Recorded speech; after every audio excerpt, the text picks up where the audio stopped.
दोस्तों, आज हम एक्सप्लेन करने वाले हैं एक कमाल की मर्डर मिस्ट्री मूवी को जिसका नाम है अंताक्षरी। ये मूवी आपका दिमाग घुमा देगी, इसलिए वीडियो को अभी लाइक कर दीजिए। हम चलिए कहानी शुरू करते हैं। तो मूवी के पहले सीन में हम एक छोटे से परिवार को देखते हैं, मम्मी, पापा और बेटी, जो रात के समय अपने घर पर टीवी देख रहे होते हैं। तभी लड़की को उसके बॉयफ्रेंड का कॉल आता है। लड़की किसी तरह बहाना बना के बॉयफ्रेंड से बात करने घर से बाहर निकल जाती है। फिर वो कॉल पर बात कर ही रही होती है, उसी वक्त पीछे से कोई उसके गले में स्टेथोस्कोप डालकर उसका गला घोंटकर मार डालता है। फिर सीन यहाँ से कट होकर एक छोटे से गांव में शिफ्ट होता है। किसी झोपड़ी में एक बच्चा और उसकी माँ रहते थे। बच्चा रोज सुबह जल्दी उठकर नदी में नहाता, फिर स्कूल जाता। उस बच्चे के गाँव में अनंतन नाम का एक अमीर लड़का भी होता है, जिसके पास एक बाइक होती है। बच्चा अनंतन को देख सोचता है कि एक दिन वो उसकी बाइक पर जरूर बैठेगा। तब वो हर रोज अनंतन से लिफ्ट मांगने की कोशिश भी करता, पर अनंतन उसे अनदेखा करके चला जाता था।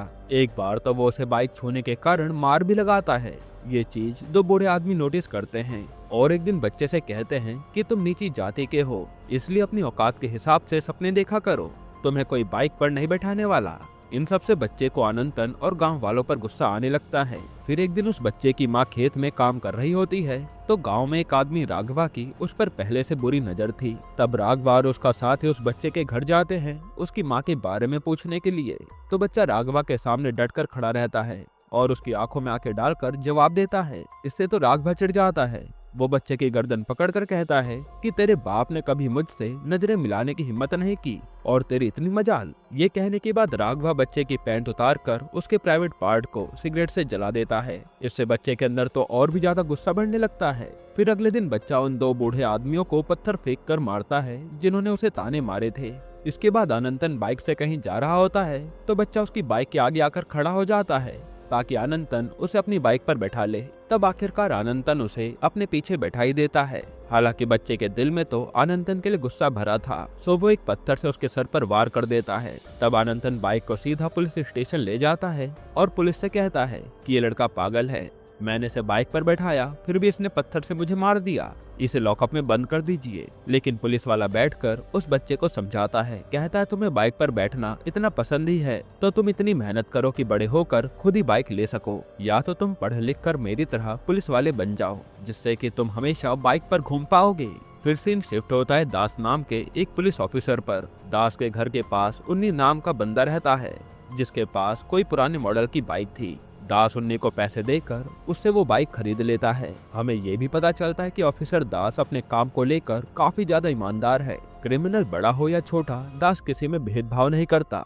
दास की खास बात ये थी कि उसे अंताक्षरी खेलना बहुत पसंद था। वो अक्सर पुलिस स्टेशन में अपने साथी पुलिस वालों, यहाँ तक कि कैदियों के साथ भी अंताक्षरी खेलता था। फिलहाल दास ने एक लोकल मंत्री वासुदेवन के आदमियों को जेल में डाल के रखा होता है। वहीं दास के पुलिस स्टेशन में हरिहर नाम का एक पुलिस वाला था, जो वासुदेवन से हमेशा रिश्वत लिया करता था। इस बार हरिहर वासुदेवन से रिश्वत लेकर दास के पास जाता है। वो कहता है कि ये पॉलिटिशियन वासुदेवन के आदमी है, इन्हें आप छोड़ दो। दास कहता है कि ये किसी के भी आदमी हो, मुझे कोई फर्क नहीं पड़ता, उससे कहो पहले एफआईआर रिपोर्ट करवाए। तभी दास को कोई कॉल करके कहता है कि तुम्हें अंताक्षरी खेलना पसंद है ना, मेरे साथ अंताक्षरी खेलो। दास पूछता है कि कौन हो तुम? वो बंदा कहता है कि चलो कोई नहीं, तुम्हें मेरे साथ नहीं खेलना तो मत खेलो, मैं तुम्हारी बेटी के साथ खेलूंगा। जो सुनकर दास का तो दिमाग खराब हो जाता है। फिर उस रात वासुदेवन दास के घर आता है, उसे धमकाता है, तुम्हारी इतनी हिम्मत कि तुमने मेरे आदमियों को गिरफ्तार किया, इसका अंजाम ठीक नहीं होगा। इतना कहकर वो दास की बेटी के हाथ में कुछ मिठाइयाँ देकर चला जाता है। वहीं हमें दास के पड़ोसी उन्नी के बारे में बताया जाता है, जिसकी वाइफ का नाम था लता, जिसने अपने पहले पति को डिवोर्स देकर उन्नी से शादी की थी। लता और उन्नी की एक बेटी थी विधु, जबकि पहले पति से लता का एक बेटा था कार्तिक। कार्तिक का सपना था कि वो एक म्यूजिशियन बने, मगर खुद का बेटा न होने के कारण उन्नी उसे कुछ खास अहमियत नहीं देता था और इसलिए वो उसका जबरदस्ती इंजीनियरिंग कॉलेज में एडमिशन करवा देता है, जो कि कार्तिक को पसंद नहीं था। वो हमेशा अपनी माँ को यही सुनाता रहता कि आपने इस आदमी से शादी क्यों की। साथ ही वो कहता कि मेरे पापा की जो पुरानी बाइक यहाँ पड़ी थी उसे किस हक से इन्होंने बेच दिया। यानी ये लोग अक्सर झगड़ते रहते थे।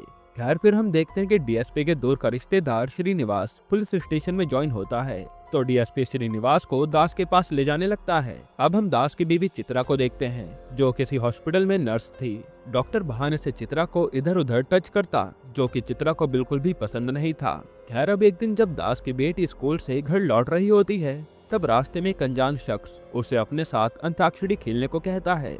वो शख्स तो उसे नजर नहीं आता, बस झाड़ी में से कोई आवाज आ रही थी। तब दास की बेटी डर के मारे अपने घर की तरफ दौड़ती है। तभी वो शख्स भी हाथ में स्टेथोस्कोप लिए उसका पीछा करने लगता है और उसका चेहरा पूरी तरह ढका हुआ था। दास की बेटी उसके घर के बाहर पहुंचती है। तभी वो मास्क वाला आदमी उसके गले में स्टेथोस्कोप डालकर खींचने लगता है। उसकी चीखें उसकी मां चित्रा सुन लेती हैं और फौरन घर के बाहर आती हैं। चित्रा को देखकर वो आदमी लड़की को छोड़कर वहां से भाग जाता है। तब ये बात चित्रा तुरंत अपने पति दास को बताती है। दास जब उस जगह आता है तो उसे उस आदमी ने चेहरे पर लगाया कवर मिलता है। कवर देखकर दास समझ जाता है कि ये काम वासुदेवन का हो सकता है। पिछली बार जब वो दास के घर आया था, तब उसने उसकी बेटी को ऐसे ही कवर में मिठाई दी थी। तब दास सीधा वासुदेवन के घर जाता है। उससे कहता है कि जो कुछ भी मामला हमारे बीच में है वो हम आपस में सुलझा लेंगे। इसमें मेरे परिवार को बीच में मत घसीटो, वरना तुम्हारे लिए अच्छा नहीं होगा। वासुदेवन कहता है कि तुम ये सब क्या कह रहे हो, मुझे इस बारे में कुछ भी नहीं पता। खैर, इसके बाद डीएसपी दास को कॉल करके कहता है कि बिना किसी सबूत के तुम कैसे उस आदमी के पास जाकर उस पर इल्जाम लगा सकते हो। ऐसे में फालतू बड़े लोगों से पंगे मत लिया करो। फिर अगले सीन में हम नैना नाम की लड़की को देखते हैं, जो उन्हीं के बगल वाले घर में रहने आई थी। नैना गूंगी थी और कार्तिक को जब भी मौका मिलता वो नैना को पास बैठाकर अपना म्यूजिक सुनाता था। फिर एक दिन हरिहर और एक पुलिस ऑफिसर नैना का पासपोर्ट वेरीफाई करने उसके घर आते हैं।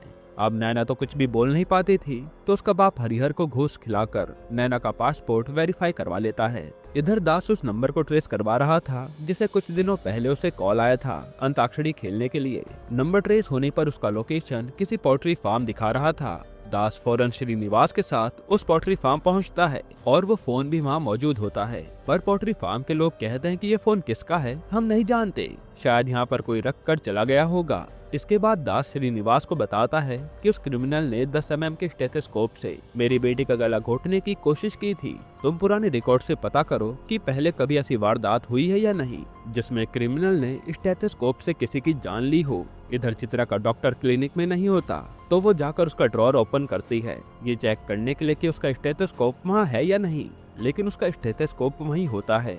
डॉक्टर जब वापस आता है तो उसे शक हो जाता है कि जरूर उसके कैबिन में कोई आया है। तब वो चित्रा को डांटने लगता है कि तुम्हें कितनी बार कहा है मैं जब भी ना रहूं तो मेरे कैबिन में मत जाया करो। इस तरफ श्रीनिवास दास को बताता है कि ऐसे 2 केसेस हुए हैं जिसमें खूनी ने विक्टिम को स्टेथोस्कोप से मार दिया था।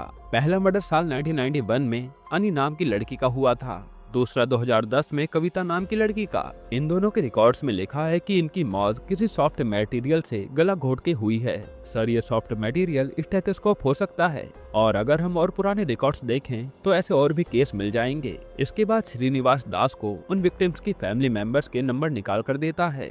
अब कविता की माँ दास को बताती है कि उसके मर्डर के बाद कविता के पापा की भी मौत हो गई थी, और हमने मूवी के स्टार्टिंग में जिस लड़की का खून होते हुए देखा था वो कविता ही थी। वहीं अन्य के घर से भी दास को यही खबर मिलती है कि उसके मरने के कुछ दिनों बाद ही उसके पापा की मृत्यु हो गई, और पुलिस ने इस केस को एक्सीडेंट का नाम देकर क्लोज कर दिया था। दास ये बात श्रीनिवास को बताता है कि इन दोनों केसेस में एक बात कॉमन है, दोनों लड़कियों के मर्डर के बाद उनके फादर की भी मौत हो गई। ये कैसे हो सकता है? अगर ऐसे कोई और केसेस हों तो उनके बारे में पता करो और मुझे बताओ। इसी तरह से श्रीनिवास ऐसे कई सारे केसेस की लिस्ट बनाकर दास को देता है। लिस्ट देखने पर दास की नजर 2 नामों पर पड़ती है, दिवाकरण और दीपिका। दास कहता है कि मैंने इन दोनों नामों को कहीं तो सुना है, और दास को यहाँ यह भी पता लगता है कि उनमें से एक केस को डीएसपी ने इन्वेस्टिगेट किया था। फिर दास और श्रीनिवास डीएसपी के पास पहुंचते हैं, लेकिन डीएसपी दास की हेल्प करने की बजाय उल्टा उसी पर चिल्लाने लगता है। कहता है कि क्या मतलब है तुम्हारा?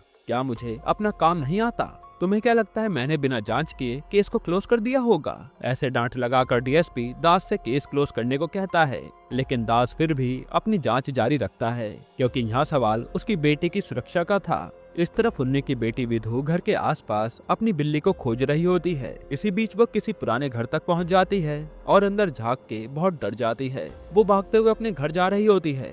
तब रास्ते में उसे दास मिलता है। उसे डरा हुआ देखकर दास उस पुराने घर में देखने जाता है और वहाँ उसे विधु की मरी हुई बिल्ली लटकती नजर आती है। अंदर जाकर दास देखता है कि नैना भी उसी घर में थी।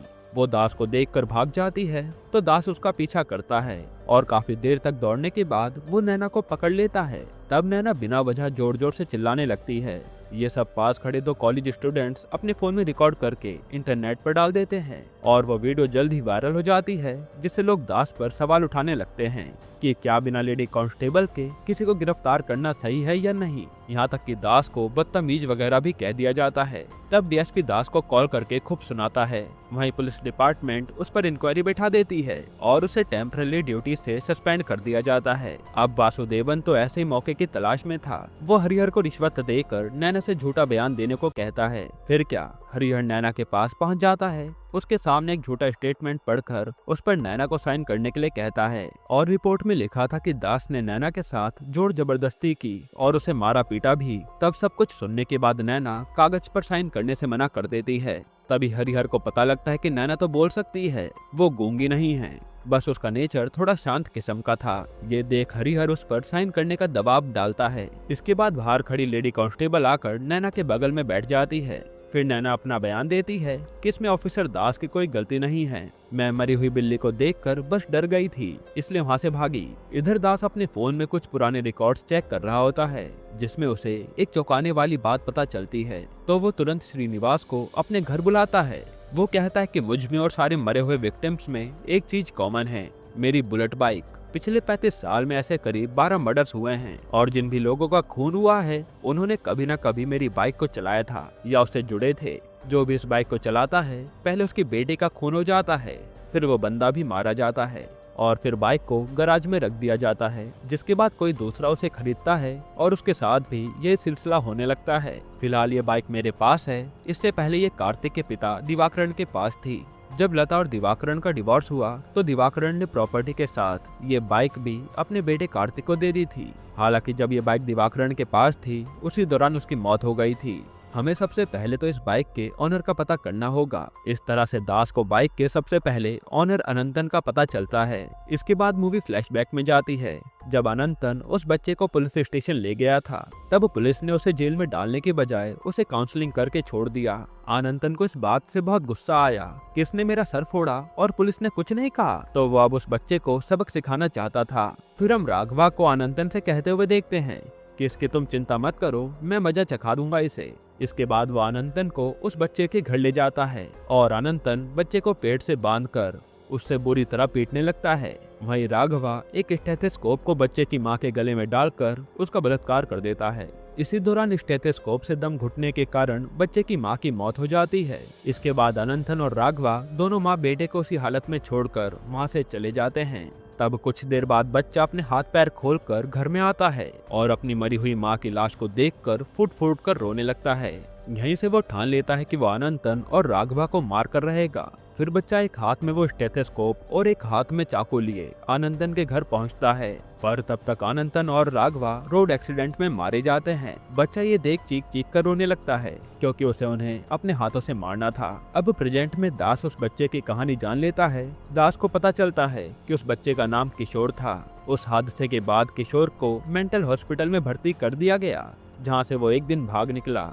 फिर अगले सीन में दास एक साइकेट्रिस्ट के पास जाता है किशोर के बारे में पूछताछ करने के लिए। फिर सारी डिटेल्स जानने के बाद साइकेट्रिस्ट दास को बताता है कि किशोर उन दोनों को अपने हाथों से मारना चाहता था पर नहीं मार पाया। उस चीज का गुस्सा उसके अंदर अभी भी है। अब जो भी उस बाइक को चलाता है किशोर उसे अपना बदला पूरा करने के लिए मार डालता है। यानी उस बाइक के ऑनर में उसे अनंतन दिखता है और बाइक के ऑनर को मारने से पहले वो उसके बच्चे को मारता है ताकि बाइक का ऑनर उसके अपने बच्चे को खोकर मेंटली डिस्टर्ब हो जाए। और एंड में वो बाइक ऑनर को मार देता है क्योंकि अनंतन और राघवा ने भी किशोर की माँ को मारा था। किशोर की एक खास बात ये भी है कि वो बाइक ऑनर के नेचर को देखते हुए उसके साथ वैसा ही बर्ताव करता है जैसे कि दास को अंताक्षरी खेलना पसंद है, इसलिए उसने उसे कॉल करके अंताक्षरी खेलने को कहा। फिर श्रीनिवास दास को उसके घर सिक्योरिटी रखने की सलाह देता है, लेकिन दास नहीं मानता। वो कहता है कि इसका कोई फायदा नहीं, क्योंकि वो किलर मुझे घर के बाहर भी तो टारगेट बना सकता है, मेरी फैमिली वालों पर हमला कर सकता है।